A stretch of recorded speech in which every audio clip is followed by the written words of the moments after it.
5 seconds to go.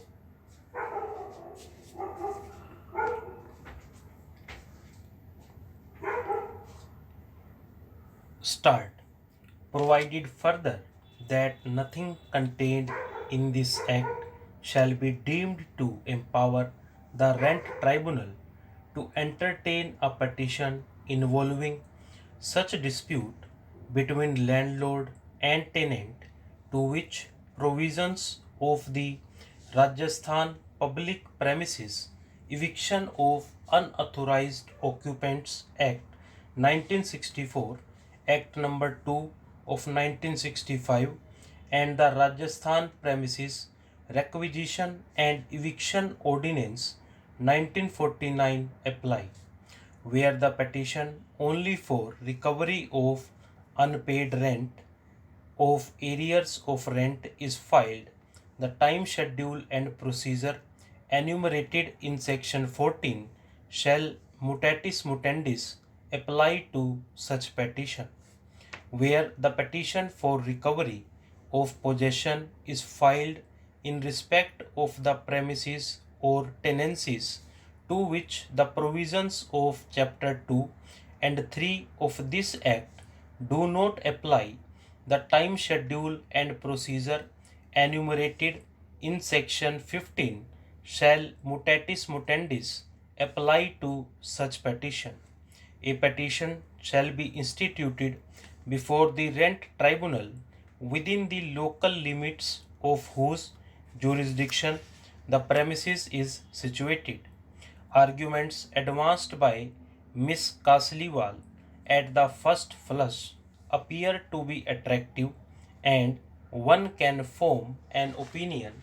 that the rent tribunal has the jurisdiction to order eviction only in contingencies enumerated in clause A to M of section 9 of the Act of 2001, and if there is any other ground for which eviction is sought,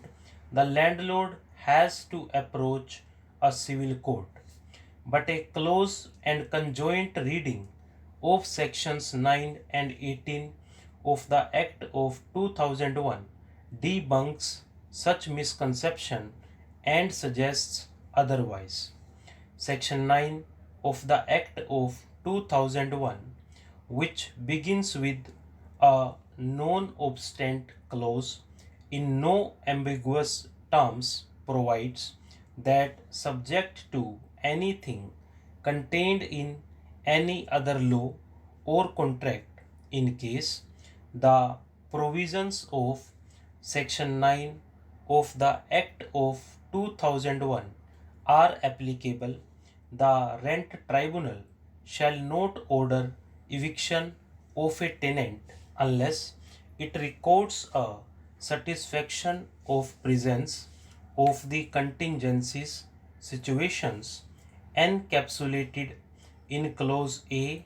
to M of section 9 of the Act of 2001.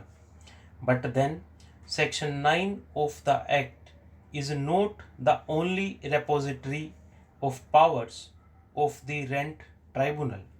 There are other provisions which convey powers or jurisdiction upon the rent tribunals. Section 18 of the Act of 2001 is so worded that while it creates a complete embargo on the civil court to deal with disputes between a landlord and a tenant simultaneously, it confers a jurisdiction upon the tribunal constituted under the Act to try all disputes between them and matters connected therewith and ancillary thereto. Such being the petition, the applicability of the Act of 2001 cannot be said to be restricted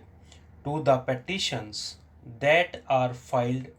under Chapter 2 and 3 of the Act of 2001. all matters concerning a landlord and tenant or any other ancillary dispute are required to be tried under the Act of 2001. A careful reading of subsection 3 of section 18 of the Act of 2001 steers clear of even slightest of doubt in as much as it stop